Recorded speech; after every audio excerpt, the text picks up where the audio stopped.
कुर्मे देव शुभकार्येषु शुभ सर्वदा। गुरुर्ब्रह्मा गुरुर्विष्णु गुरुर्देव महेश्वर गुरुर्साक्षात् परब्रह्म तस्मै श्री गुरवे नमः। परमपिता परमेश्वर की बड़ी अनुग्रह भरी दृष्टि है और भगवान की असीम अनुकंपा है कि आज मैं the Rajasthan tax consultants association के इस विचार प्रधान कार्यक्रम में आपसे बातचीत कर रहा हूँ। आपके भीतर बैठे हुए दिव्यात्मा को सादर प्रणाम करते हुए सीधे सब्जेक्ट पर बात करते हैं। वो जो भी सब्जेक्ट आपने लिखा है वो पढ़ के ऐसा लगता है कि मोटिवेशनल स्पीच मुझे देना है, तो मैं तो एकदम खालिस कथावाचक हूँ, एकदम पक्का कथावाचक हूँ।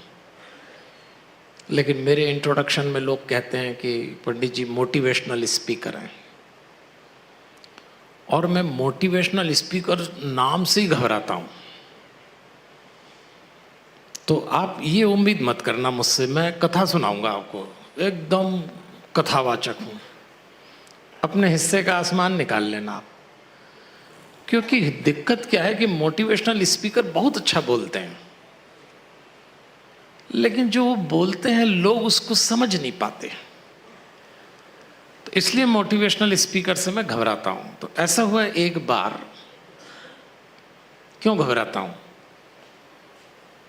कि एक बार एक कंपनी ने विचार किया कि हमारे कर्मचारी ठीक से काम नहीं कर रहे, इनको मोटिवेट करना चाहिए। तो एक मोटिवेशनल स्पीकर को बुला लिया, उसने स्पीच दिया, बहुत अच्छा दिया, और आखिरी में पंच लाइन छोड़ी, बॉटम लाइन, कर्टन कॉल जिसको कहते हैं आप लोग, लास्ट मैसेज। और उसने कहा कि कुल मिला के बात यह है कि काल करे सो आज कर, आज करे सो अब, पल में परिलय होते बहुरी करे वो कब। कबीरदास जी का दोहा बोल दिया, लोगों ने सुन लिया। काल करे सो आज कर, आलस मत करो, पेंडेंसी मत रखो, टाइम पे करो। वो चला गया। वो जो कंपनी के चेयरमैन थे उसने कहा सब ठीक हो गया। कंपनी के चेयरमैन ने कहा बढ़िया बोला। 6 महीने बाद वो उसी शहर में आया, तो उसको लगा कि जिस कंपनी में मैं मोटिवेशनल स्पीच दे के आया, वो चेयरमैन से पूछे तो सही कैसा रहा। तो पूछा चेयरमैन साहब कहाँ हैं? बोले हॉस्पिटल में भर्ती हैं। तो उसने कहा तबीयत खराब हो गई होगी। तो गया तो देखा चेयरमैन साहब के सिर पे पट्टी बंदी, टांग लटकी हुई, बंधी हुई। क्या हुआ? तो चेयरमैन साहब ने कहा आपका काल करे सो आज कर। उसमें यहाँ पहुँच गए हम। तो मोटिवेशनल स्पीकर को बड़ा आश्चर्य हो, यहाँ कैसे पहुँच गया? तब उसने कहा कि आपने स्पीच इतना अच्छा दिया और मेरे कर्मचारियों ने ऐसा गजब का लिया कि आप बोल के गए काल करे सो आज कर, आज करे सो अब, पल में परिलय होते बहुरी करे को कब। तो मेरे एक अकाउंटेंट ने 20 लाख का घपला किया और भागते हुए चिट्ठी छोड़ गया कि बहुत सालों से सोच रहा हूं। लेकिन पंक्ति ने ऐसा एप्रिशिएट किया कि काल करे सो। अभी हम ढूंढ रहे हैं उसको। उसके बाद मेरा दूसरा कर्मचारी मेरा पीए था। वो मेरा पीए मेरी फाइनेंस सेक्रेटरी को लेके ही भग गया, और दोनों ने भगते भगते चिट्ठी छोड़ी कि काल करे सो। और तीसरा ये है कि मैं एयरपोर्ट से रात को मेरे ड्राइवर के साथ आ रहा था, 20 साल पुराना ड्राइवर मेरा। अंधेरे में गाड़ी रोकी, उस ड्राइवर ने मुझसे कहा निकल बाहर। जो आप करके बोलता था उसने कहा निकल बाहर। 20 साल से ड्राइवरी कर रहा हूं, इतना डांटता है। बहुत दिनों से सोच रहा था वो स्पीच सुना आज बताता हूं तेरे को ड्राइवरी क्या होती। काल करे सो, हाथ पैर तोड़ दे यहां पड़ा हूं। काल करे सो आज कर। मैं ये नहीं कह रहा, लेकिन इतनी अच्छी बात मोटिवेशनल स्पीकर्स बताते हैं, लोग अपने ढंग से लेते हैं। तो देखो ना, आप मुझे मोटिवेशनल स्पीकर मत समझना, एकदम पंडित आदमी हूं। कथा की बात करेंगे, आप अपने हिस्से का आसमान निकाल लेना। चलिए शुरू करते हैं। कुछ जो हमारा टाइटल है कि जिंदगी में प्रोफेशनल लाइफ, फैमिली लाइफ और पर्सनल लाइफ का कैसे बैलेंसिंग करें। सीधा सा मतलब है, ये सबकी प्रॉब्लम है। एक संभालने जाओ दूसरी उजड़ जाती है, दूसरी संभालो तीसरी नहीं संभलती, सब गड़बड़ हो रहा है। एक कहानी है, मुझे बहुत पसंद है, शायद आपको भी अच्छी लगे, और सुनी हो पहले कभी तो रिवाइवल हो जाएगा। मुझे बहुत अच्छी लगती है। इस कहानी में मैसेज है पूरा। एक भेड़ चराने वाला गडरिया था। उसका नियम था कि वो जंगल में भेड़ चराने जाता और दिन में भोजन करता। उसकी जो वाइफ थी वो उसके लिए भोजन लेके आती। एक दिन उसकी पत्नी ने सूचना दी कि आज मैं नहीं आ रही हूं, तो तुम घर आ जाओ। उसको लगा कि 2-3 घंटे लगेंगे घर जाऊंगा तो, और जब घर जाऊंगा और 2-3 घंटे लगेंगे तो यहां जंगल में मेरी भेड़ों की रक्षा कौन करेगा, किसके भरोसे छोड़ के जाऊं। तो अचानक उसकी नजर पड़ी तो एक पेड़ पे चढ़कर एक लकड़हारा लकड़ी काट रहा। तो गडरिया ने सोचा इससे रिक्वेस्ट करता हूं, थोड़ा भेड़ देख लेगा, मैं घर खाना खा के चला जाता हूं। तो वो गया, और वो जो गडरिया था ना भेड़ चराने वाला, वो बहरा था, उसको सुनाई नहीं देता था। तो उसने उस लकड़हारे को आवाज लगाई, अरे भैया जरा नीचे आओ, मैं खाना खाने घर जा रहा हूं, तो जंगल में भेड़ छोड़ के जा रहा हूं, आप मेरी भेड़ों की रक्षा कर लेंगे क्या।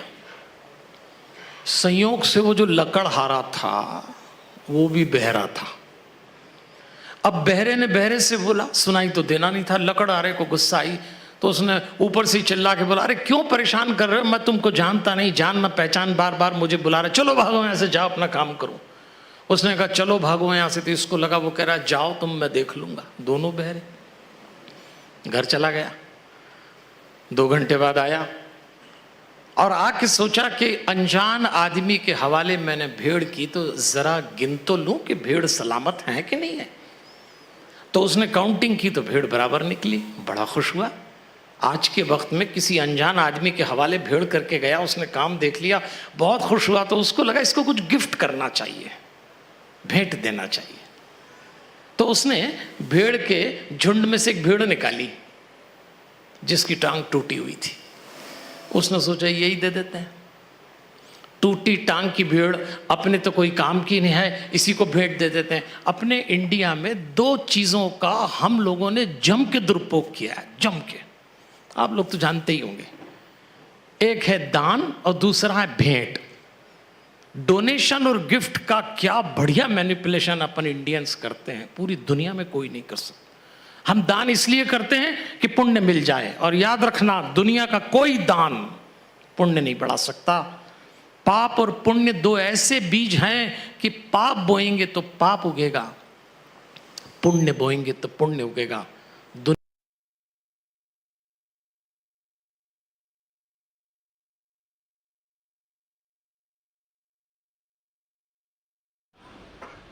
दान का सीधा मतलब है सामने वाले की आवश्यकता की पूर्ति हो जाए। आपका क्या होगा इससे कोई लेना देना नहीं। तो हम लोग दान को भी, और दूसरा भेंट। आहा क्या गिफ्ट बांटते हैं। अपने यहाँ भारत में सबसे ज्यादा गिफ्टेड आइटम क्या है, गणेश जी। सबसे ज्यादा गिफ्ट मिलती है। अगर आपको कभी कोई आपके घर में गणेश जी हो तो नीचे अपने नाम की स्लिप और डेट लगाना और गिफ्ट कर देना। 2 साल बाद वही लौट के आ जाएंगे। क्योंकि हम लोग तो भेंट वही वस्तु देते हैं जो अपने की काम की ना हो, दूसरों को टिका दो। मुझे तो इतनी भेंट मिलती दिन भर, ये शॉल, ये अभी बताओ इसको लेके कहां जाऊंगा।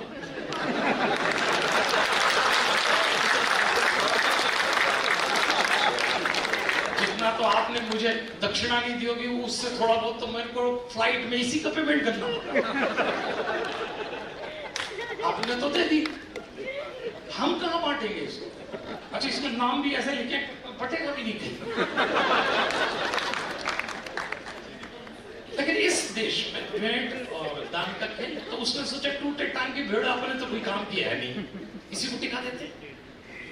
तो वो भेंट लेके गया और उसने कहा, अरे भैया जरा नीचे आओ।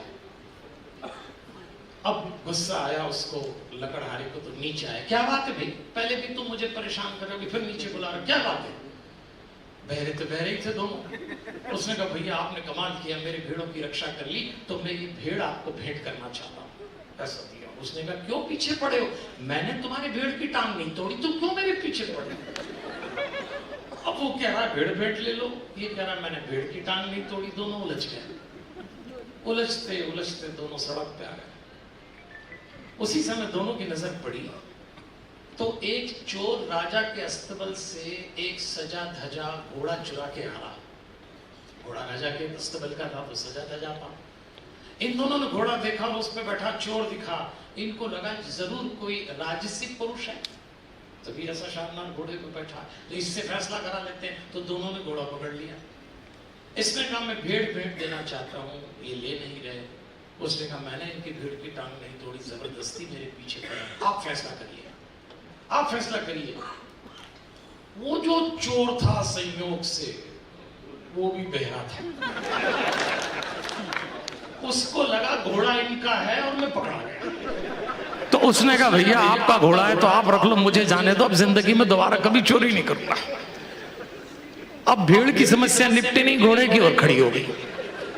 ये कह रहा, भेड़ भेंट ले लो। उसने कहा, मैंने भेड़ की टांग नहीं तोड़ी। वो कह रहा, घोड़ा आपका है तो रख लो। और तीनों उलझ गए। उलझते उलझते सड़क पे आए तो तीनों की नजर पड़ी कि उधर से एक महात्मा जी चले आ रहे हैं। इन तीनों ने कहा, इनसे फैसला करा लो बाबा जी से।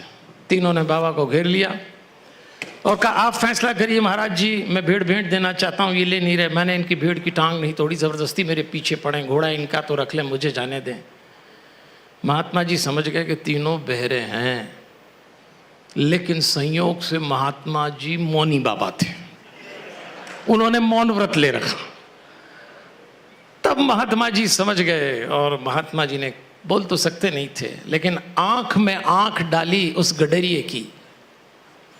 वो चुपचाप वो चला गया भेड़ चराने।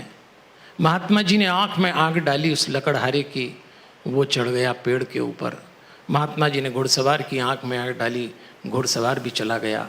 सब अपने अपने काम पे लग गए। महात्मा जी चले गए, कहानी ख़त्म हो गई। हम लोगों के काम की कहानी अब शुरू होती है। देवियों और सज्जनों, ये जो महात्मा है, इसने बोला कुछ नहीं, इसने सिर्फ आंख में आंख डाली। और किसी की भी तपस्या न उसके वस्त्रों से प्रकट होती है, न उसकी वाणी से प्रकट होती है, न उसके आचरण में दिखती है। किसी की तपस्या देखना हो तो केवल नेत्रों से प्रकट होती है। किसी साधु की आंख में आंख डाल के मौका आए तो सावधान रहना, तपस्या नेत्रों से प्रकट होती है। और जिंदगी की सबसे मूल्यवान बातें आंखों से की जाती है। वाणी के शब्द तो कोई भी उछाल लेता है। ये कौन है वो बाबा जिसने आंख से इन तीनों को काम पे लगाया? वो हमारा ज़मीर है, वो हमारी आत्मा है, वो हमारी पर्सनल लाइफ है, वो हमारे जीवन में आए कोई गुरु है। तब वो आज वो तीन बहरों की तरह हमारी तीन लाइफ उलझी हुई है। पर्सनल लाइफ फैमिली लाइफ से क्या कह रही है, फैमिली लाइफ प्रोफेशनल लाइफ से क्या कह रही है, प्रोफेशनल लाइफ पर्सनल लाइफ से क्या कह रही, समझ नहीं आ रहा। सब बावले हुए जा रहे हैं। तीनों जीवन तीन बहरे की तरह उलझ गए। कोई चाहिए जो इनकी आंख में आंख डाले और काम पे लग जाएं। आपका ये आयोजन इसीलिए किया गया है कि हम समझ सकें। और वो बाबा कोई बाहर से नहीं आएगा, मैं तो हो ही नहीं सकता, वो तो आप ही के भीतर बैठा है। आपकी आत्मा, आपका ज़मीर, आपका इश्क, आपका तरीका, आपकी सोच, आपका समझ, आपका एटीट्यूड लाइफ को लेके, आपकी अप्रोच और आत्मा की समझ, तीनों लाइफ को बैलेंस कर सकती है। तो चलें कथा में। अभी आपने ताली बजाई, अरे मैंने अभी बहरे की कथा सुनाई, ताली तो ठीक से बजा लो भैया, कम से कम ऐसा लगे। हाँ, ये भी कोई ताली बजाई। वो कह रहे थे शानदार सेशन हो रहा है, जरा जोरदार ताली बजाइए आप अपनी प्रतिभा के लिए। ये बात है। हाँ। और ये पक्का समझना आप, ताली मैंने अपने लिए नहीं बजवाई, मेरा रोज का काम है। देखो ये रोज का धंधा, अभी तो सीधे ही उतर के आ रहा हूँ भैया स्पीड से मैं, तो मुझे तो रोज मालूम है अपने श्रोताओं के मनोविज्ञान को। दो तरह का ऑडियंस मुझे रोज मिलता है, एक आया गया, एक लाया गया। इसमें कई लाए गए भी फंसे हैं, उनको समझ नहीं आ रहा पंडित करेगा क्या 9 बजे तक, और 9 बजे तक बोलूंगा, मेरी बात हो चुकी है इनसे। 9 बजे तक मेरी साथ एक यात्रा पे चलिए, professional life, family life, personal life. Personal life की जब भी बात करूं, एक बात ध्यान रखना, निजी जीवन का ये मतलब नहीं होता कि जो वक्त आपने अकेले में एकांत में गुजारा उसको पर्सनल लाइफ नहीं कहते। पर्सनल लाइफ का मतलब होता है जो वक्त आप अपनी आत्मा के साथ गुजारते हैं, वो होती पर्सनल लाइफ। तो मैं आपको प्रोफेशनल लाइफ से गुजारूंगा, फैमिली लाइफ से निकाल के आपकी पर्सनल लाइफ पे छोड़ दूंगा। क्रम तो उल्टा होना चाहिए। जब मेरी बात पूरी हो 9 बजे, तो आपके पास ये तरीका आ जाए कि आप पहले पर्सनल लाइफ पे काम करें। रोज सुबह उठने के पहले अपनी आत्मा को टच करें। हम में से जितने लोग यहाँ बैठे हैं सब कहीं ना कहीं शांति की तलाश में हैं, कोई किसी से कहता नहीं है, लेकिन सब अशांत हैं, बेचैन हैं, परेशान हैं, हताश हैं, निराश हैं, थके हुए हैं, काफ़ी हद तक डिप्रेशन में डूबे हैं, कोई किसी से कहता नहीं है।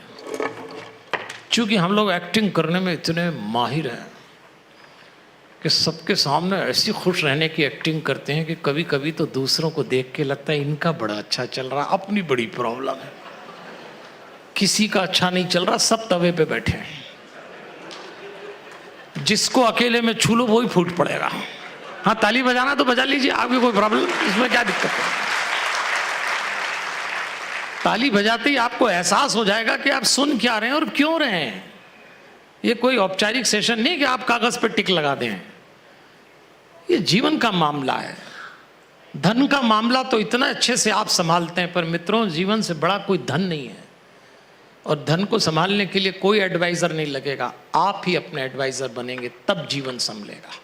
धन के लिए तो आप दूसरों से सलाह ले लेंगे, पर जीवन के लिए क्या करेंगे, आप ही को समझना है कि जीवन क्या है। हम 3 बातों से बने हैं, जिसको शांति की तलाश हो वो मेरी ये बात कलेजे पे लिख के रख ले। हम 3 बातों से बने हैं। मनुष्य हैं तो शरीर यानी फिजिकल बॉडी, मन को अंग्रेजी में माइंड कहते हैं, आत्मा को सोल कहते हैं।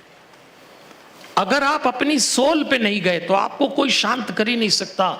हम में से ज्यादातर लोगों की जिंदगी शरीर से शुरू होती है और शरीर पे ख़त्म हो जाती है। बहुत कम लोग होंगे जो 24 घंटे में थोड़ी देर आत्मा तक जाते हों, और यदि आपने आत्मा टच नहीं की तो कोई आपको शांत नहीं कर सकता।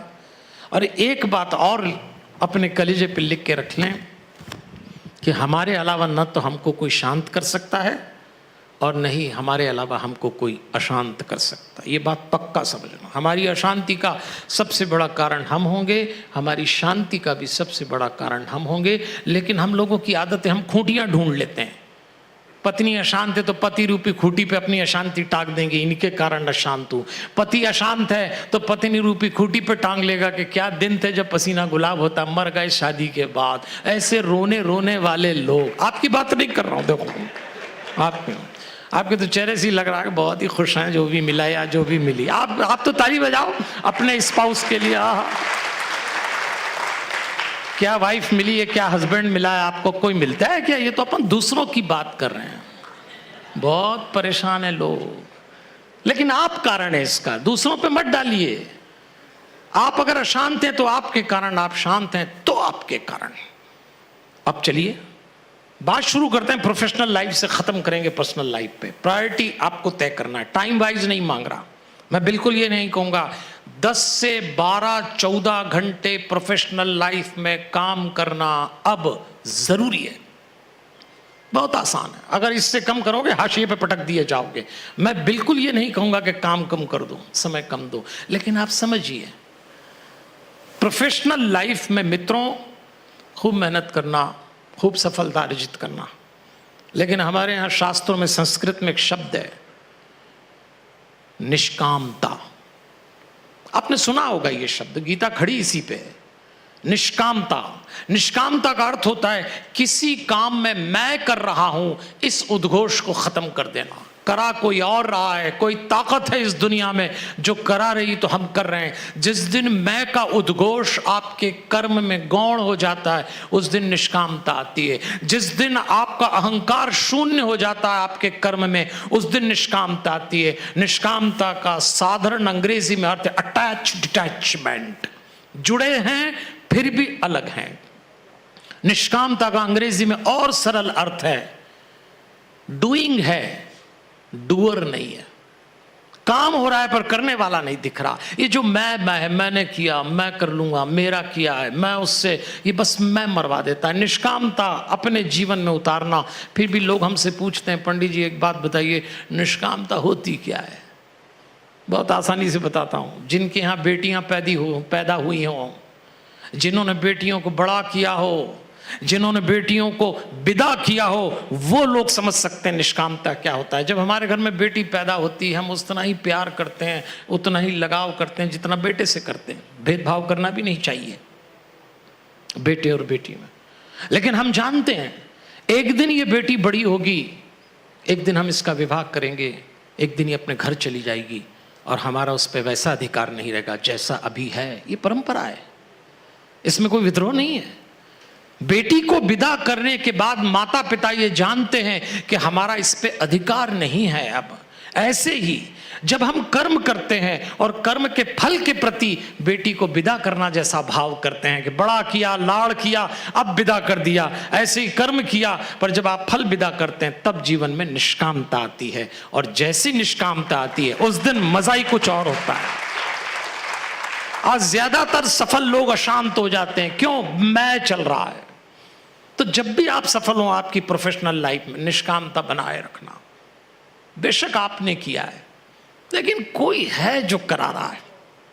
अपने से ऊपर एक ताकत पे भरोसा रखिए। बड़े बड़े सफल लोग एक दिन टूट जाते हैं, किस कारण? मैं के कारण। और एक बात याद रखना, आज आपका समय अच्छा होगा, आप कामयाब हो जाएंगे। वक्त बदलते किसको देर लगती है जनाब? ये तो समय का खेल है, जिसका बदलता है वो ही जानता है।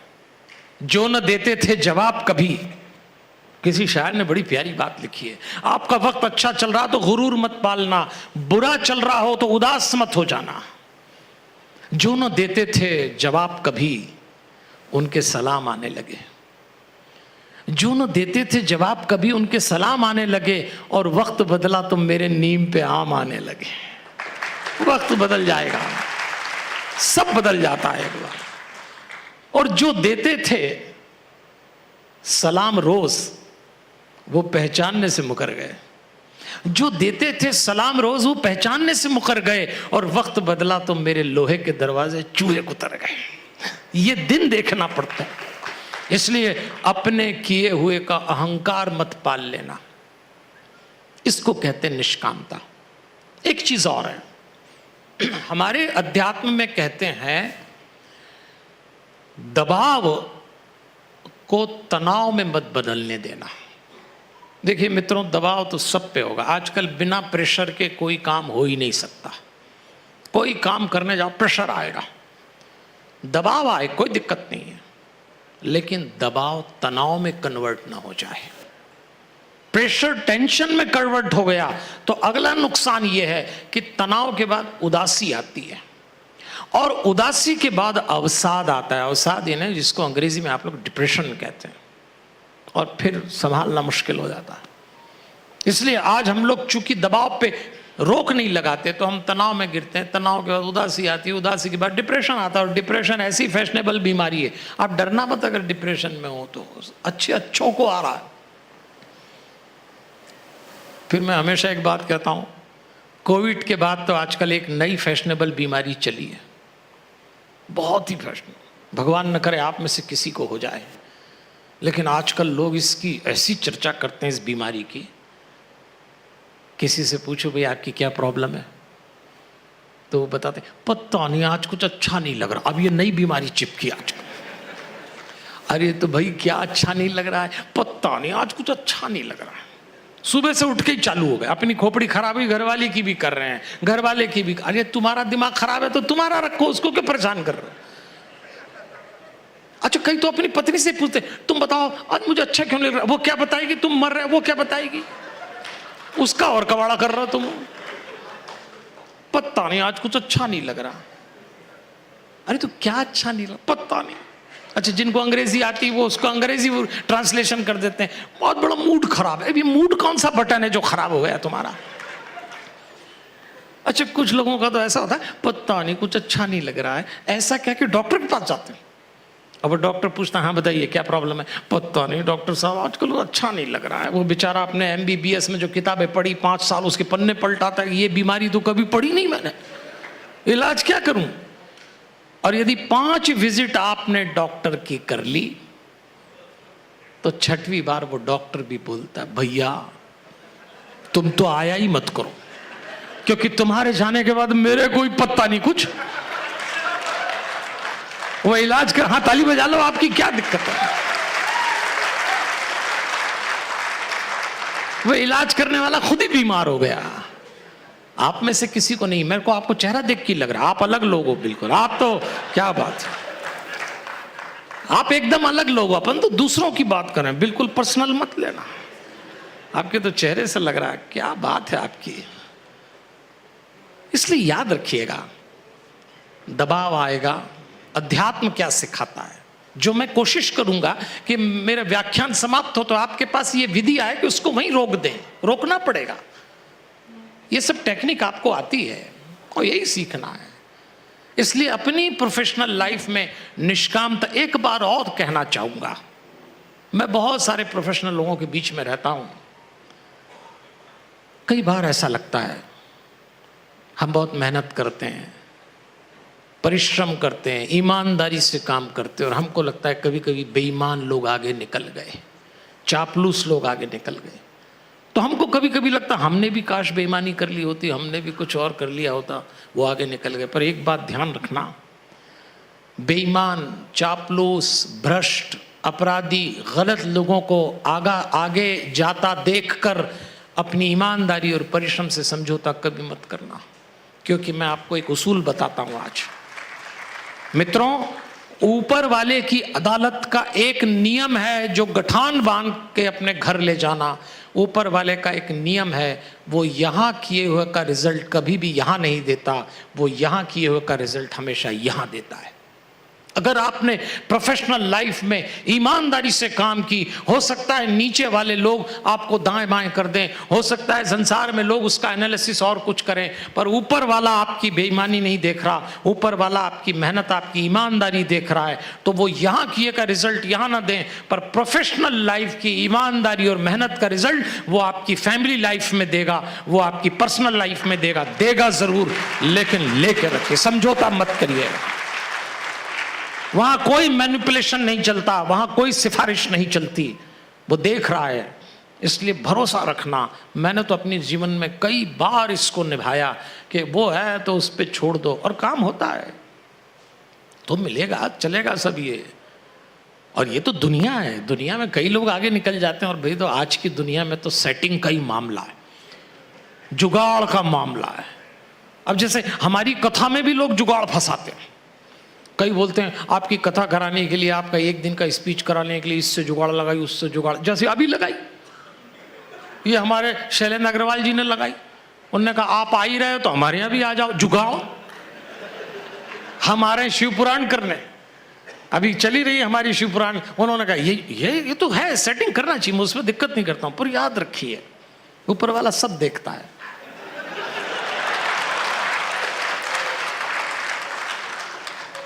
एक कथा आती महाभारत में, ये तो दुनिया का उसूल है। आजकल का सीन ही ऐसा है कि कौन आगे बढ़ जाए पता नहीं लगता। महाभारत का एक दृश्य आपको याद होगा, पांडव अपने जीवन के अंतिम समय में स्वर्गारोहण कर रहे थे, स्वर्ग जा रहे। 5 पांडव, उनकी पत्नी द्रौपदी चली जा रही, एक एक करके गिरे सब। द्रौपदी गिरी, सहदेव गिरा, नकुल गिरा, अर्जुन गिरा, भीम गिरा, सब गिर गए, मर गए। अकेले युधिष्ठिर पहुंचे स्वर्ग के द्वार पे। कहानी को ध्यान से सुनना। जैसे ही स्वर्ग के द्वार पे पूछे, देवदूत ने दरवाजा खोला, आइए आपका स्वागत है। वो लोग जब चले थे तो उन 6 के साथ एक कुत्ता भी चला, श्वान जिसको कहते हैं।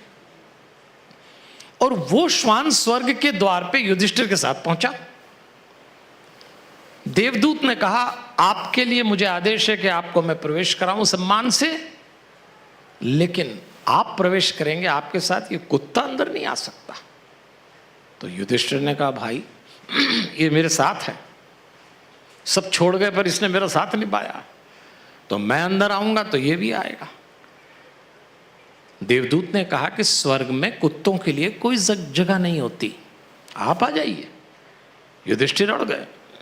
तो देवदूत गया धर्मराज के पास अंदर और उसने कहा, महाराज वो तो अड़ गए, वो कह रहे हैं कि वो अंदर आएंगे तो कुत्ता भी अंदर आएगा। तो भगवान ने, धर्मराज ने विचार किया कि ठीक है भाई, आदेश में संशोधन कर दो, नियम को परिवर्तित कर दो और युधिष्ठिर को अंदर लाओ तो उसके साथ उसका कुत्ता भी अंदर आएगा। और आया। ये महाभारत की कथा है कि युधिष्ठिर के साथ उसका कुत्ता भी अंदर आया। इस कथा का आज जो मायना है आज के वक्त में वो ये है कि जिसका युधिष्ठिर मजबूत है उस कुत्ते को स्वर्ग में जगह मिल जाती है आजकल। आप लोग समझ गए होंगे। युधिष्ठिर मजबूत रखिए, और हर युधिष्ठिर अपने से बड़े युधिष्ठिर के सामने कुत्ता है। इसलिए अपनी ही प्रतिभा पे विश्वास रखिए, ऊपर वाले का आशीर्वाद सिर के ऊपर गिराते रहिए, तो फिर आपको किसी की जरूरत नहीं है। आप खुद योग्य हैं। इस महफिल में जिस शख्स का कद सबसे बड़ा है, ये मत समझिए कि कोई बहुत आगे, आप भी निकल सकते हैं। ये वही लोग हैं जो हम में से निकले होंगे। इस महफिल में जिस शख्स का कद सबसे बड़ा है वो शख्स भी किसी और के कंधे पे खड़ा है। सब एक दूसरे पे चढ़ के निकले हैं। इसलिए अपनी प्रोफेशनल लाइफ में कॉम्प्रोमाइज मत करिए, उस ताकत पे भरोसा रखिए। आइए तुरंत आते हैं फैमिली लाइफ। ये सब आप क्यों कर रहे हैं बताइए। हम भारतीय, हमारे सारे प्रयास परिवार के लिए होते हैं। गर्व की बात है, गर्व की बात। दुनिया में शायद ही कोई सिस्टम किसी के पास ऐसा होगा जैसा फैमिली सिस्टम हमारे पास है। मैंने बहुत दुनिया देखी, आपने भी देखी है। इस मामले में हमारा देश अनूठा। हमारे पास बड़ी बड़ी अट्टालिकाएं नहीं हैं, हमारे पास बड़े बड़े इंस्टीट्यूट नहीं है, हमारे पास बड़ी बड़ी यूनिवर्सिटीज़ नहीं है, मेडिकल फैसिलिटीज़ नहीं है, पर एक मामले में हमारा देश दुनिया भर के मुल्कों पे भारी पड़ता है। तो जैसे परिवार हमारे पास हैं, दुनिया में किसी देश के पास नहीं है। एक छत के नीचे 3-3 पीढ़ियाँ हमारे यहाँ। लेकिन खतरा अब भारत के परिवार पे भी मंडरा रहा है। टूटन, विघटन, तनाव, इस सब की दिक्कत आ रही है। तो आइए जरा समझते हैं परिवार का स्ट्रक्चर बनता कैसे है। तो देखिए, परिवार एक ट्रायंगल है, त्रिकोण है। त्रिकोण है परिवार। माता पिता, पति पत्नी और संतान, ये 3 से मिलकर परिवार बनता है। और इस सब हमारे पास भी है। आप में से बहुत सारे लोग माता पिता होंगे, माता पिता हैं तो पति पत्नी होंगे, पति पत्नी माता पिता हैं तो संतान होगी, या आप किसी की संतान होंगे, यही है। और इन दिनों भारत के परिवारों में तो एक नई प्रॉब्लम है। यहाँ मैं जो लोगों का एज ग्रुप देख रहा हूँ, मैं देखता हूँ सबसे पहले बैठ के यही देखता हूँ कि अपने को सुनने वालों की उम्र क्या है, एवरेज एज क्या है। क्योंकि हमको तो ज़्यादातर सफ़ेद बाल वाले ही सुनते हैं। हाँ, ज़्यादातर काले वाले तो आते ही नहीं हमारे इसमें। ये तो पकड़ पकड़ा के ले आते तो आ जाते। सब हमारे जितने सफ़ेद बाल वाले आइटम है सब हमारे ही हैं। और आजकल तो एक दिक्कत और है कि किसके पूरे सफ़ेद हो गए पता भी नहीं लगता। लेकिन मुझे मालूम है कि मुझे सुनने वाला श्रोता एक अलग है, पर आजकल मुझसे एक नई बैच जुड़ी है। वो है सैंडविच जनरेशन, जिसको प्रौढ़ कहते हैं, जो न युवा रहा न वृद्ध हुआ, बीच वाला। ये वो जनरेशन है प्रौढ़, जिसको सैंडविच कहते हैं, जिनके अपने बच्चे बड़े हो रहे हैं और माँ बाप जिंदा हैं, अब ये बीच में जूते खा रहे हैं। ये जो सैंडविच जनरेशन वाले लोग बोलते हैं, पहले माँ बाप की सुनी, क्योंकि संस्कार संस्कार, तो संस्कार में वो माँ बाप की सुनी, अब औलाद ठोक रही है आपको, वो नहीं सुन रही है आपकी। तो इस सैंडविच जनरेशन बहुत परेशान है। ये भारत की प्रॉब्लम है, भारत के परिवार। आप समझना, ये 3 रिश्तों को अगर आप ठीक से समझ लें तो फिर बैकुंठ ढूंढने की ज़रूरत नहीं है, यहीं मिल जाएगा। परिवार से बड़ा कोई स्वर्ग नहीं है, गृहस्थी से बड़ा कोई बैकुंठ नहीं है। लेकिन हम इन 3 रिश्तों को समझ नहीं पाते। आइए सबसे पहले माता पिता की बात कर लें। ये जो आज घर परिवार भारत के दिख रहे हैं, इसके पीछे एक ही संस्था है, माता पिता नाम की संस्था। माता पिता कोई दो स्त्री पुरुष नहीं है। माता पिता को मनुष्य मानने की भूल मत करना आप। माता पिता मनुष्य नहीं होते आपके लिए। माता पिता नाम की संस्था से भारत का ये परिवार चला है। इसलिए अपने घर के बड़े बूढ़े माता पिता का मान करिए। मेरा एक निवेदन रहता है युवा पीढ़ी से, मध्य पीढ़ी से, कि आपके घर में यदि कोई बुजुर्ग है, चाहे वो आपकी माँ हो, पिता हो, दादी हो, नाना हो, नानी हो, हम सब लोग बहुत टाइट हैं, हमारे पास टाइम बहुत कम है। आपके पास बहुत कम टाइम हो और बड़ी मुश्किल से आप घर से जब निकलते हैं तो बड़ी मुश्किल से 5-10 मिनट आप पूजा के लिए टाइम निकालते हो, तो मेरा आपसे निवेदन है, आपके अपने घर के बड़े बूढ़े माता पिता, दादा दादी, नाना नानी के पास 5-10 मिनट अकारण बैठिएगा। अकारण शब्द बोल रहा हूँ, ध्यान देना। आप उनके पास बैठने का कोई कारण मत निकालना। आप क्या बात उनसे करेंगे शायद वो न जान पाएं, वो आपसे क्या बोलेंगे आपको समझ ना आए। पर बूढ़े व्यक्ति को जब सानिध्य प्राप्त होता है अपने लोगों का, देखो बुढ़ापा सबको आना है, बचेगा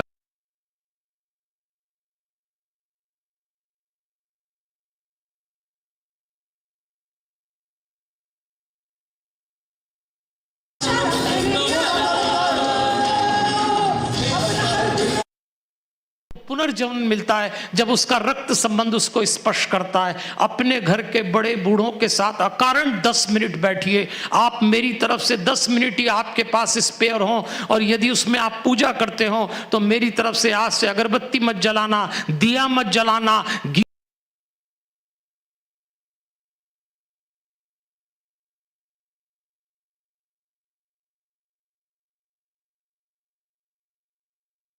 पड़ेगा, वरना जो उनसे मिलता है आप उससे वंचित हो जाएंगे। दुनिया में जिस पॉजिटिविटी की तलाश हम और आप कर रहे हैं, वो सबसे ज़्यादा हमारे माता पिता के शरीर से निकलती है। आप न ले पाए, ये हमारी गलती है, निकलती है। इसीलिए माता पिता से मैं कहता हूं, बी पॉजिटिव। यदि आप नेगेटिव हो गए तो आपकी तरंगे बच्चों में नेगेटिविटी के साथ चली जाएगी, इसको समझिएगा। बड़े बूढ़ों का मान करिए। यहां बैठे हैं कुछ लोग, लेकिन बड़े बूढ़ों के साथ भी एक दिक्कत है। जब तुमको मालूम है कि 10-15 साल बाद निपट जाओगे तो शांति से रहो। हाँ, ये भी शांति से नहीं, इतना उपद्रव करते हैं कुछ तो, बड़े प्राण ले लेते हैं तुमसे पहले, जैसे यही मर जाएंगे जो तुम्हारी देखभाल करो। अरे थोड़ा जाने का टाइम आ गया, शांति से रहो। नहीं रहते, ये भी करो वो भी करो, तुम कहा इतना पंचायत मारते हैं। अरे शांति से भगवान का नाम लो। पर हमारे भारत में बड़े बूढ़ों के साथ भी दिक्कत है। एक तो अजीब सा मंत्र पढ़ते हैं आजकल, कई घरों में बड़े बूढ़े आजकल एक नया मंत्र पढ़ रहे हैं।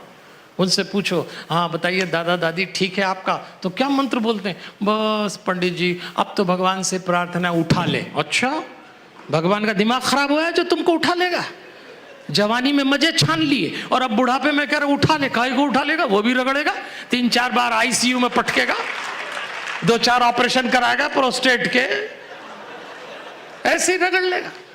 छानी मजा और बुढ़ापे में लेके चल दो। भगवान भगवान समझदार है, भगवान क्यों उठा लेगा? एक बार तो मैं किसी घर में गया, तो एक 90 साल की माई थी, हमारी पहचान की थी। मुझे देख के मैंने कहा माई क्या चल रहा है? बोले बॉस पंडित जी अब तो भगवान से प्रार्थना उठा ले। और फिर वो माई मुझसे बोली, देखो पंडित जी आप तो रोज़ कथा करते हो, आपका तो भगवान से मिलना जुलना बातचीत भी है, तो आप मेरा एक काम करो। मैंने कहा बोलिए माई। बोले आप भगवान से मेरी सिफारिश करो कि मुझे जल्दी उठा ले। मैंने कहा माई अगर मैं भगवान से तुम्हारी सिफारिश करूं कि इस माई को जल्दी उठा ले, और भगवान तुम्हारा हिसाब किताब देख के बोले इसका तो टाइम आया नहीं है, पर तू ज्यादा ही सिफारिश कर रहा तो तू ही चल, तो तुम्हारे चक्कर में हम निपट जाएं। हमारे 1.5 साल के कार्यक्रम बुके हम निपटे तो यजमान निपट जाएगा। तो ऐसे कोई वहां ताली बजाना तो बजा लीजिए, ये बात समझिए। आइए, हमारे फैमिली सिस्टम में माता पिता नाम की संस्था का अत्यधिक मान करिए, खूब मान करिए। ये वो लोग हैं जो आपको दुनिया में लाए, आप इनके एहसानों को चुका ही नहीं सकते। मान करिए। और अगर आप माँ बाप हैं तो अपनी बेस्ट बच्चों को दीजिए। आज हम बच्चों को क्या नहीं देते, लेकिन महत्वपूर्ण बात यह है कि आप बच्चों के लिए क्या छोड़ते हैं ये ज़रूरी नहीं है, आप बच्चों में क्या छोड़ते हैं ये बहुत ज़रूरी है। बेस्ट दीजिए अपना, बेस्ट दीजिए। आइए अब दूसरा आता है पति पत्नी के, माता पिता के बाद पति पत्नी, ये दूसरा महत्वपूर्ण, ये तो परिवार का केंद्रीय रिश्ता है, इसमें उठापटक हो जाए तो पूरा परिवार भंग हो जाता है। लेकिन आजकल भारत में ये रिश्ता भी दांव पे लग गया, पति पत्नी का। इतना under current tense Indian families की स्पाउस रिलेशनशिप में चल रहा है, सब सेटिंग करके जमाए, इतना पहले कभी तनाव नहीं आया, बिल्कुल चल रहा है, सो चल रहा है। हम तो देखते हैं इंडिया में वेडिंग इंडस्ट्री 4th इंडस्ट्री हो गई। आप लोग तो मुझसे ज्यादा आंकड़ों के खिलाड़ी हैं, आपको तो सब मालूम होगा। जो 4th इंडस्ट्री वेडिंग बन गई, उसके रिजल्ट कभी देखे आपने? अभी एक सर्वे हुआ, ऐसी 100 शादियां निकाली गई जहां 5 करोड़ से ऊपर खर्चा हुआ, 10 करोड़, 25 करोड़, 50 करोड़, ऐसी 100 शादियां। और सर्वे जब निकला तो पाया यह गया कि उसमें से 80% शादियां असफल होने के कगार पे हैं, 30% तो तलाक की तैयारी में है, 50 तनाव में, सिर्फ 20% जोड़े शादी का मतलब समझे। विवाह भी एक संस्था है, सोचने वाली बात है। और ये जो नए बच्चे अब शादी कर रहे हैं, अब तो खैर शादियां मनुष्यों की होना ही बंद हो गई, अब तो 2 एजुकेशन की मैरिज हो रही है, 2 एम्बिशंस की मैरिज हो रही है, 2 करियर की मैरिज हो रही है, अब तो वैसे ही होगी। इसलिए थोड़ा विचार करिए, अगर पति पत्नी नाम की संस्था दांव पे लग गई। आपके राजस्थान की बात बता रहा हूं, शहर का नाम नहीं लूंगा नहीं तो पहचान जाओगे। इस शहर में, राजस्थान के एक शहर में, हमको एक बार एक शादी में बुलाया। हमको बुला लेते हैं यजमान लोग, मैं समझता हूं कम से कम 70-80 करोड़ 100 करोड़ की शादी होगी, वो गजब की, ऐसी भयंकर शादी हुई। हम भी गए। 6 महीने बाद वो जो हमारे यजमान हैं, आप लोग जिसको क्लाइंट कहते हैं उसको हम लोग यजमान बोलते हैं, बात एक ही है। तो 6 महीने बाद यजमान ने हमको फ़ोन किया, हमने कहा बताइए। बोले पंडित जी एक प्रॉब्लम हो गई। मैंने कहा बताइए। तो उन्होंने कहा बेटी घर आ गई। हमने कहा अरे इतना अभी भव्य विवाह समारोह किया, बेटी घर आ गई? हाँ। बोले पंडित जी बहुत टेंशन है और जाने को तैयार नहीं है। सब समझा दिया हमने, जाने को तैयार नहीं। तो मुझे भी चिंता हो गई। मैंने कहा बताइए मैं क्या करूं? बोलो आप आए थे ना शादी में आशीर्वाद देने, अब हम और फंस गए। उसके बाद हम शादियों में जाना ही बंद कर दिया, क्योंकि वो बोले हमने तो टिकट भी भेजा था फ्लाइट का आने जाने का। तो मैंने कहा आप बताइए मैं क्या करूं? बोले आपको बेटी भी जानती है, हमारे दामाद भी जानते हैं, आप थोड़ी काउंसलिंग कर लें। मैंने कहा ठीक है, बस मैं एक घटना सुना रहा हूं, आपको पूरा पिक्चर निकल आ जाएगा, कोई लंबा प्रवचन नहीं दूंगा इस पे मैं। तो मैंने वो हस्बैंड वाइफ से काउंसलिंग करी। तो मैंने कहा पहले बच्ची से पूछते हैं। तो मैंने पूछा कि बेटा आपको 6 महीने में कैसे पता लग गया कि ये लड़का आपके पति होने लायक नहीं? तो 6 महीने में आपने डिसीजन ले लिया सेपरेशन करा दो, 6 महीने में? अरे जो लोग 25-25 साल की मैरिज एनिवर्सरी, वो कौन सी बोलती है, सिल्वर और गोल्डन भी मनाते हैं कई, तो 50 साल शादी के हो गए, इतना बड़ा आयोजन, उनसे पूछो तो उनको खुद ही समझ नहीं आता 50 साल कैसे पूरे हो गए। हाँ, भगने का मौका मिले तो भगी ले, वो 50 में भी है, ऐसे भी केस है पर मनाए जा रहे हैं। मैं कहा उनको पता नहीं लगा, तुझे 6 महीने में कैसे पता लग गया कि लड़का तेरे पति होने लायक नहीं है? तो बच्ची ने जवाब दिया, उसने कहा देखो पंडित जी मेरी पर्सनल लाइफ में बहुत डिस्टर्ब करता है। मैंने कहा आप क्या बोल रही हैं, जानती हैं आप शादी के बाद यदि स्त्री ये कहे कि मेरी पर्सनल लाइफ, पुरुष ये कहे कि मेरी पर्सनल लाइफ, तो ये तो पाप है। ये अकेला रिश्ता ऐसा है जिसमें 200% ट्रांसपेरेंसी चाहिए।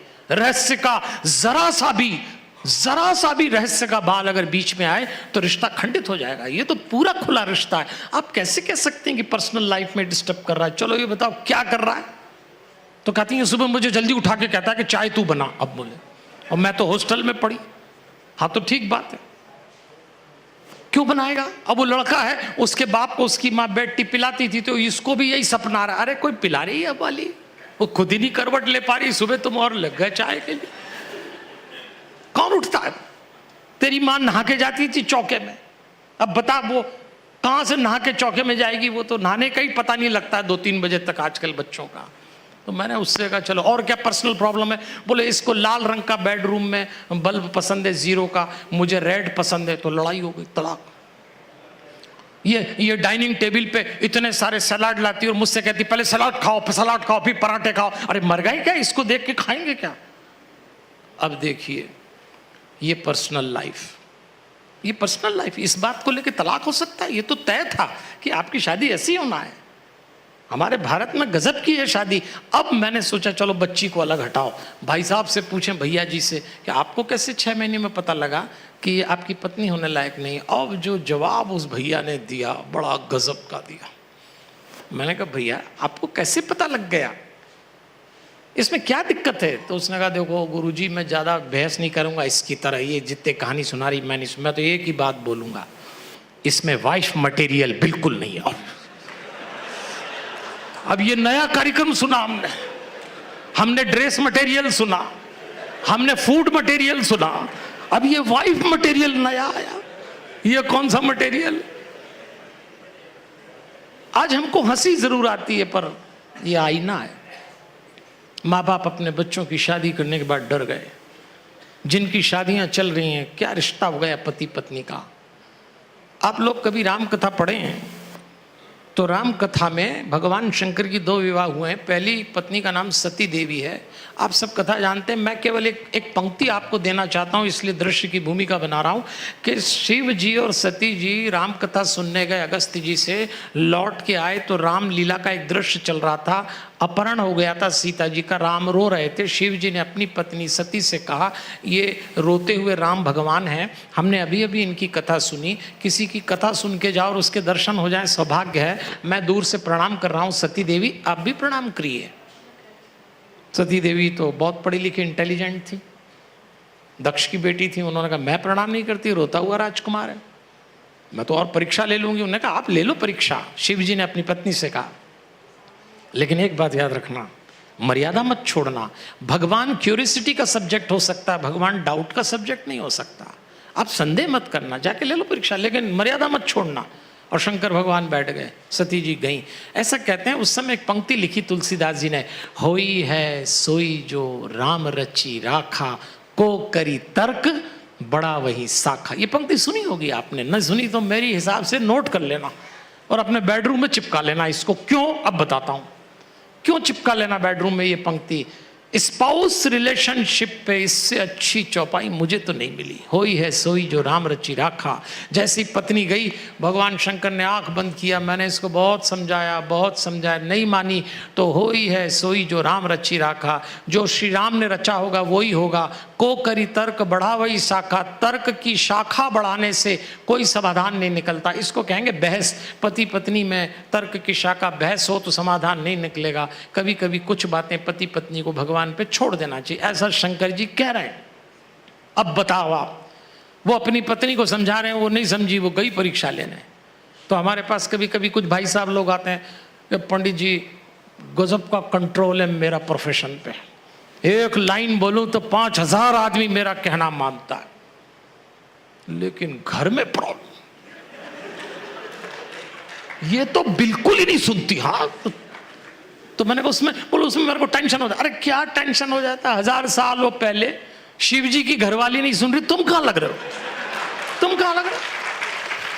ओम नमः शिवाय ओम नमः शिवाय करो। और क्या बोल रहे हैं शंकर जी, होई है सोई जो राम रची राखा। क्या फिलॉसफी है,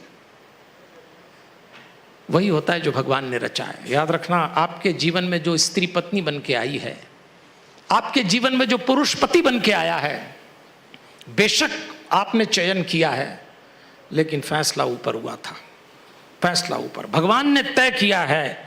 इसलिए उस भगवान के होई है सोई जो, जब आपके घर में पंगा हो, पत्नी की बात ठीक न लगे, पति की बात ठीक न लगे, तनाव ज्यादा हो जाए, तो लोड मत लेना, आंख बंद करके कहना होई है सोई जो राम रची राखा, उसने किया है। और सच बात है, हमारे पास तो कोई भाई साहब आके बोलते हैं मेरा पत्नी से भिड़ंत हो गया, तो मैं पूछता हूं फिर आपने क्या किया, बोलो मैं भी भिड़ गया, बस सबसे बड़ी गलती।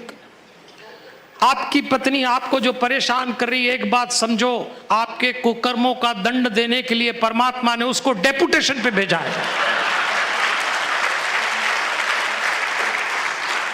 सरकारी काम में हस्तक्षेप नहीं करना चाहिए। अगर आपका पति आपको परेशान कर रहा है तो मान के चलो कि भगवान ने भेजा है कि जरा कुछ ना कुछ कुकर्म सबके होते हैं, तो क्यों पंगा करना भाई। और अगली पंक्ति सुनना आप, को करी तर्क बड़ा वही शाखा। तर्क की शाखा बढ़ाने से इस रिश्ते में समाधान नहीं निकलता। पूरी दुनिया में जितने पति पत्नी हैं, आप देखना एक मनोविज्ञान, पूरी दुनिया में जितने पति पत्नी हैं उनमें से भारत के पति पत्नी इस मामले में अनूठे हैं। सारी दुनिया देख लो आप, सिर्फ भारत के पति पत्नी ऐसे हैं जिनको लड़ने के लिए और कोई टाइम नहीं मिलता। ये रात को ही लड़ते भारत के पति, और कई तो सारी रात लड़ते। और लड़ने की स्टाइल कौन सी है? अंताक्षरी फ्रेम में लड़ते हैं। अंताक्षरी तो समझते ना, एक लाइन मेरी खत्म से तेरी, फिर लाइन मेरी। 10 बजे पति अंताक्षरी शुरू करता है, तू ऐसी। 11:30 पे वो भी पलट के जवाब देती है, तो तुम भी ऐसे। उसी में 12:30 बज जाती। 1 बजे फिर भी ये पलट के जवाब, तू शुरू से ही ऐसी है। 1:30 बजे वो भी पलट के जवाब देती, तो तुम भी ऐसे ही हो। 2:30 बज जाती। 3 बजे पति फिर अंताक्षरी की नई लाइन लाता है, तेरा खानदान ऐसा। 3 बजे घरवाली का खानदान लाता है। 4 बजे वो भी पलट के बोलती है, तो तुम्हारा भी खानदान ऐसा। मैं ही निभा रही नहीं तो कब की चली जाती। लड़ते लड़ते 6 बज जाते हैं। लेकिन कमाल के हैं भारत के पति पत्नी, सारी रात 6 बजे तक लड़ेंगे और सुबह 6 बजे मालूम क्या कहेंगे, चलो दिमाग खराब हुआ चाय पिला। चाय साथ में पीते हैं सुबह की। आप ताली बजाइए, आप लोग बहुत अलग है, ताली बजाइए। आप में से तो कईयों के लिए ये इंफॉर्मेशन बिल्कुल नहीं है कि घरवाले रात भर लड़ते हैं। आपको बिल्कुल आइडिया नहीं है। आपके तो चेहरे देख के लग रहा है क्या लोग बैठे हैं। क्या आपको बिल्कुल आइडिया नहीं है। अपन तो दूसरों की बात कर, आप तो खूब ठाके लगाओ, आपको क्या प्रॉब्लम है। तीसरा त्रिकोण है बच्चे। मित्रों, परिवार मेरा विषय है। मैं जितनी कथाएं करता हूं, एक ही उद्देश्य, भारत के परिवार बचना चाहिए। सब बेकार हो जाएगा इस देश में जितना डेवलपमेंट है, यदि फैमिली सिस्टम ही नहीं बचा। क्या करेंगे? आज अमेरिका में फैमिली सिस्टम कोलैप्स हो गया, देश कोलैप्स हो रहा है। हमारे पास समय है, आप जैसे संजीदा लोग मुझ जैसे व्यक्ति को बुलाकर अगर 1 घंटा सुन रहे हैं तो मैं आपके चरणों में नमन करता हूं। मैं आपके प्रयास को वंदन करता हूं। मैं आपकी रुचि को प्रणाम करता हूं कि आप जैसे लोग परिवार की इतनी बात सुन तो रहे हैं मुझ जैसे व्यक्ति से। इसका मतलब यह है कि भारत आश्वस्त है, हमारे देश के परिवार बचेंगे और एक दिन सब पाने के बाद हम परिवार बचाएंगे, यही उम्मीद है। इस त्रिकोण का तीसरा हिस्सा, और तुरंत पर्सनल लाइफ में चलते हैं, संतान। एक बात याद रखना मित्रों, आप तो पूंजीपतियों के खेल में माहिर हैं। दुनिया में सबसे बड़ी पूंजी हमारी संतानें हैं। आपके पास बिल्कुल संपत्ति ना हो और बच्चे योग्य हो जाएं तो आपसे बड़ा कोई धनवान नहीं, और आपके पास अथाह संपत्ति हो और बच्चे बर्बाद हो जाएं तो आपसे बड़ा कोई निर्धन नहीं होगा। इस पूंजी को बचा के चलिए। और आज आर्ट ऑफ पेरेंटिंग सबसे टफ टास्क है, सबसे। साइंस और टेक्नोलॉजी के टाइम में सारे काम आसान हैं, 2 पैसे कमाना मुश्किल नहीं है, पर बच्चों का लालन पालन करके उनको योग्य बनाना सबसे मुश्किल काम। पहले सबसे आसान काम यही होता था। 5-7 से कम औलादें पहले होती भी नहीं थी, और कब बड़ी हो जाती पता नहीं लगता। आजकल 1-2 होती है और माँ बाप को शीर्षासन लगवा देती, खा लो रे भैया, पी लो रे भैया, बावले हो गए माँ बाप। हम जहाँ से आए उसको मालवा कहते हैं, मध्य प्रदेश में, उज्जैन में रहता हूँ। हमारे मालवे में बेंडा हो गए ऐसा कहते, पागल हो गए। वो बच्चे तो आना ही बंद हो गए, आँख के गोले ही टपक रहे हैं, सब घबरा। मुझे नहीं मालूम क्या है, लेकिन आपको जानकारी हो फिर आगे चलें, अपन थोड़ा पर्सनल लाइफ पे बात कर लें। मेरा भी टाइम पूरा होता है, पर एक बात कह के बच्चों से आगे निकलते हैं। एक घटना है 1985 की। 1985 में स्वर्ग में भगवान बच्चे बना रहा था, और उसी समय भगवान को कुछ काम याद आ गया, तो भगवान वो फर्मा जिसमें बच्चे बना रहे थे वहीं छोड़ के चले गए। और फर्मा वहीं छूट गया तो वो जितने बच्चे थे वो खुद ही बन गए भगवान का, कोई लेना देना नहीं, वो तो चले गए। सेल्फ मेड बच्चे, 1985 की बात। और उसके बाद से अब तक 1985 से लेकर अब तक जितने बच्चे दुनिया में आ रहे हैं सब सेल्फ मेड है, भगवान का कोई कंट्रीब्यूशन ही नहीं। आप देख लो आप कौन से बैच के हो, या आपके घर में 85 के बाद वाला देख लेना, टच मी नॉट पीढ़ी है, जिसको छू लो वही करंट मार रही। इन बच्चों का क्या करेंगे? और दूसरी दिक्कत क्या है, ये जो 85 वाले थे उनके मम्मी पापा बनने का पहला बैच चल रहा है, अब वो तो खुद ही उपद्रवी थे, अब उनकी औलाद और उद्दंडी, अब उंगली पकड़ के घूम रहे। आजकल के बच्चे क्या मानते, आजकल के बच्चे आजकल बहुत बड़ा फैशनेबल सब्जेक्ट हो गया, जिसको देखो आजकल के बच्चे में टक्के थोड़ी तुम्हारी है, आपके हैं। तो यदि आप पति पत्नी हैं तो माता पिता हो, आपके शरीर से जो वाइब्रेशन निकल रहे हैं, ऐसा डीएनए साइंस कहता है, मेडिकल साइंस, कि माता पिता के शरीर से 24 घंटे जो तरंगें निकलती हैं वो बच्चे कैच करते हैं, चाहे न चाहो कैच करेंगे। तो अगर एज ए पेरेंट्स आपके बॉडी से निकलने वाले वाइब्रेशन नेगेटिव हैं तो बच्चे जिद्दी, अगर पॉजिटिव हैं तो बच्चे क्या करिए, शांति बना सके। आर्ट ऑफ पेरेंटिंग का सूत्र है theory of waves, not theory of voice. अब के सीख जाएं बच्चे, खये ऐसे बच्चे आना बंद हो। अब तो तरंगों पे काम करिए। कैसे करेंगे? Personal life. आइए जब मैं अपने व्याख्यान को समेटूं तो आपको एहसास कराऊं मित्रों कि पर्सनल लाइफ पे काम करिए। पर्सनल लाइफ का अर्थ मैंने पहले भी कहा, अब दोहराऊंगा। पर्सनल लाइफ का अर्थ है थोड़ी देर अपनी आत्मा के साथ जीना। हम शरीर मन आत्मा से बने, तो यदि आप मेडिटेशन करें, ओनली द वे, केवल मेडिटेशन एक ऐसा रास्ता है जिससे आप अपने शरीर को, मन को क्रॉस करके आत्मा तक जाएंगे। मन, जिसको अंग्रेजी में माइंड कहते हैं, ये आपको जाने नहीं देगा। मन सबसे बड़ी बाधा है। ये जो हमारी अशांति का कारण शरीर नहीं, मन है। और इस मन को अच्छे काम अच्छे नहीं लगते, दुनिया के सारे गंदे और गलत काम ये मन करता है, सॉरी आप देख लो। और कमाल तो ये है कि बाहर किसी को पता भी नहीं लगने देता। आपके पास में जो बैठा या बैठी है, इसके मन में क्या चल रहा है आप जिंदगी भर नहीं जान सकते। और कोशिश भी मत करना, कोशिश भी मत करना। ये तो एआई का युग है, आप ट्रायल करके देख लो, अभी देख लेना आप। पिछले 2 घंटे में आपके मन ने किसी के लिए जो भी सोचा और किया, यदि आप उसको एक कोई मशीन से आपका प्रिंट आउट बाहर निकाल लें हम, उसमें भी कोई दिक्कत नहीं है। लेकिन यदि वो निकला हुआ प्रिंट आउट यहीं मैं आपको एक दूसरे को पढ़ा दूं, तो बेटा आप सब एक दूसरे का 13वां इसी हॉल में कर दो, घर भी नहीं जाओ। ये सब कॉन्फ्रेंस धरी रह जाए आपकी, ये सब कॉन्फ्रेंस धरी रह जाए। ये मन ऐसा है। तो 2 वक्त, सुबह उठने के बाद और रात को सोने से पहले, 2 वक्त, ज्यादा टाइम नहीं मांग रहा। लेकिन जब भी आप सुबह उठा करें, मेरा आपसे अनुरोध रहेगा देवियों और सज्जनों, क्योंकि 7-8 घंटे की नींद में आपकी स्पाइनल कॉर्ड पैरेलल हो जाती धरती के, ध्यान रखना आप। जैसे ही आप सुबह पहली बार उठते हैं तो आपकी स्पाइनल कॉर्ड स्ट्रेट होती है। ये सारा खेल मेरुदंड का है, रीढ़ की हड्डी का, स्पाइनल कॉर्ड का।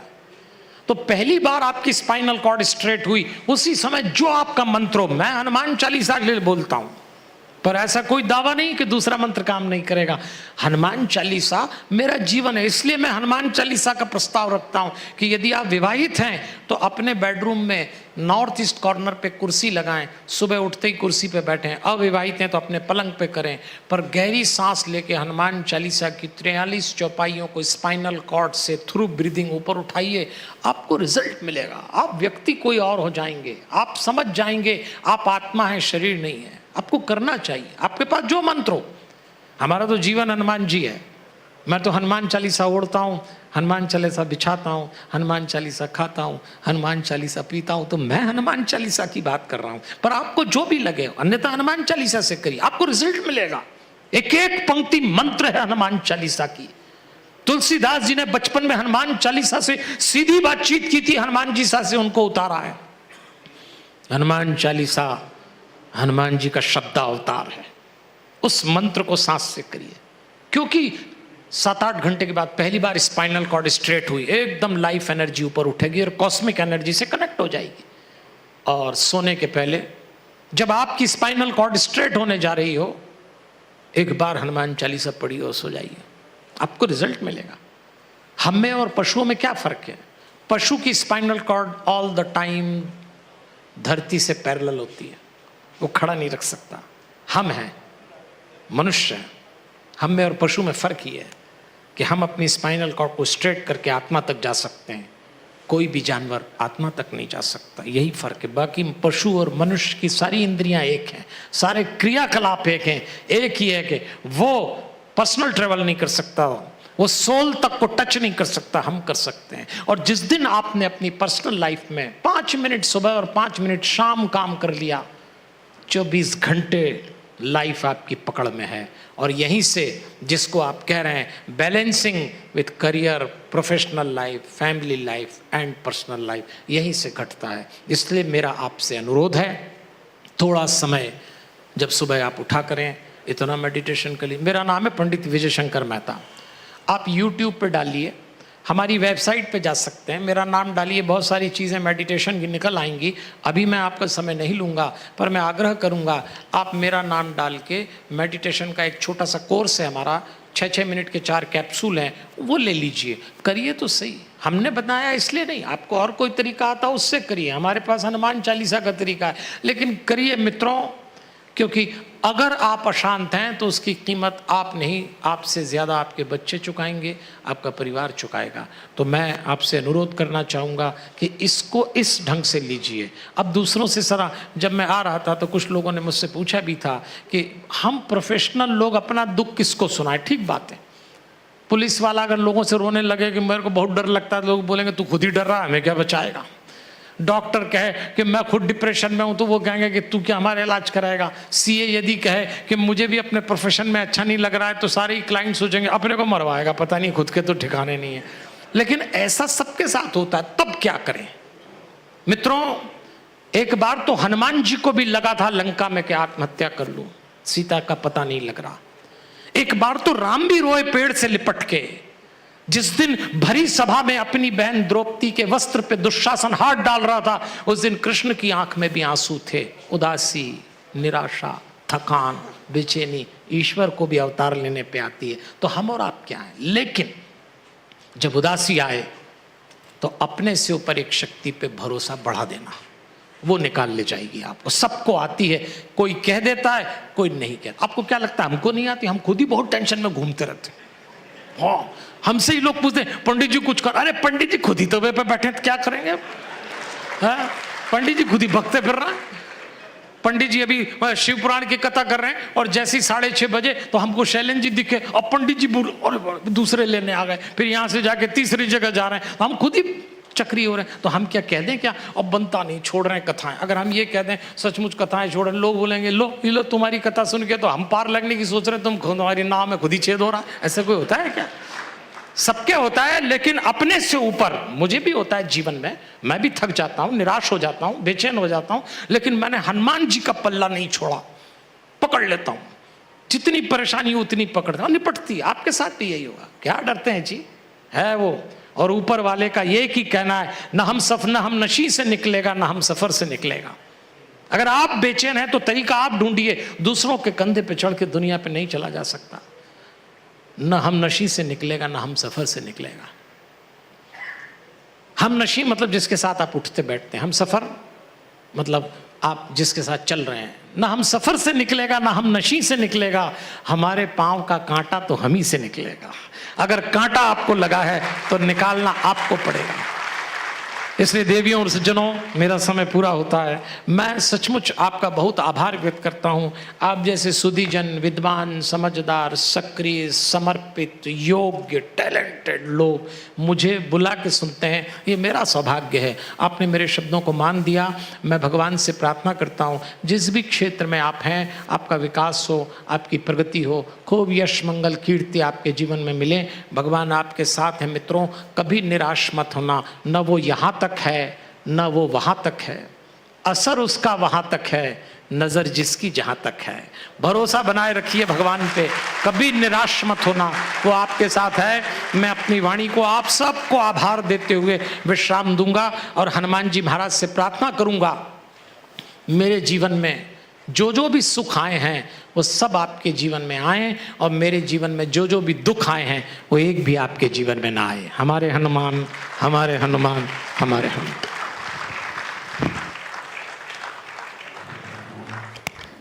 धन्यवाद महाराज श्री। हमने आज तक फाइनेंशियल प्रबंधन के बारे में सबको पढ़ाते रहे हैं। सभी से निवेदन है कि केवल 5 मिनट और बैठ जाइए। जब आपने सुबह 9 से रात को 9 बजे तक का समय दिया तो और 5 मिनट आपका चाहिए। हमने फाइनेंशियल मैनेजमेंट में सबको फाइनेंशियल के बारे में बताते रहते हैं कि किस तरह से मैनेज करना है, पर आपका व्याख्यान जो कि परिवार के मैनेजमेंट के लिए दिया, जिससे कि माता पिता स्वयं और बच्चे सबके बारे में आपने बताया किस तरह से उनको मैनेज करना है और उसके साथ साथ अपने करियर को बढ़ाना है। तो आपका बहुत बहुत हार्दिक अभिनंदन। अब मैं रिक्वेस्ट करूंगा जीबी गुप्ता जी से, general secretary RTCA, for vote of thanks.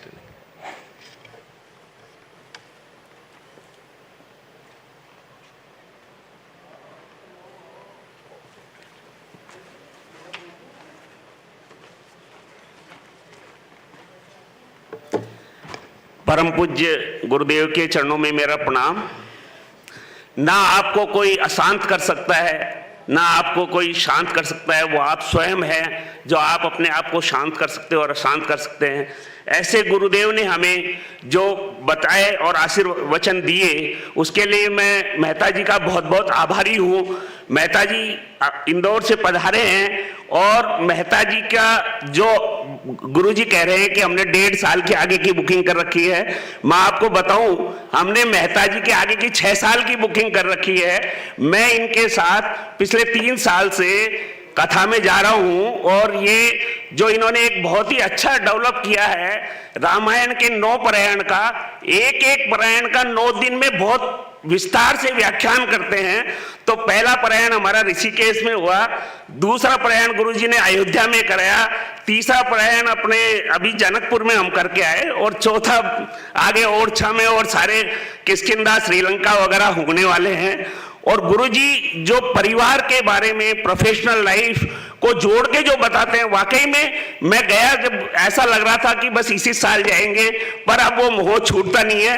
तो ऐसे गुरुदेव को बहुत बहुत धन्यवाद। आपको, हमारे शैलेंद्र जी को धन्यवाद जो समय निकालकर गुरुजी को लिया है बीच में, और आप सभी लोगों का बहुत बहुत आभार एवं धन्यवाद कि इस टैक्स कॉन को मैं सभी के, हमारी मैनेजिंग कमेटी की तरफ से, आरटीसीए टीसीए की तरफ से, आप सभी लोग सुबह से शाम तक इतने जैम पैक्ड सेशन में रहे, सभी माताओं बहनों को भी बहुत बहुत धन्यवाद एवं आभार। धन्यवाद।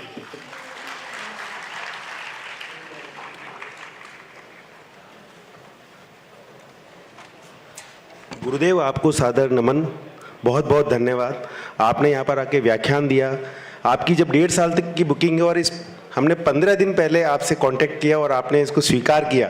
सर, ये हमारे लिए प्रभु इच्छा थी, शायद आपका यहाँ पर ये योग लिखा हुआ था कि आपका हमारे पे आशीर्वाद होना था। Thank you so much. मैं सभी टीम मेंबर्स से रिक्वेस्ट करूँगा एक ग्रुप फोटो के लिए यहाँ पर वेट करें please. Thank you so much all of you. Thank you so much all the delegates.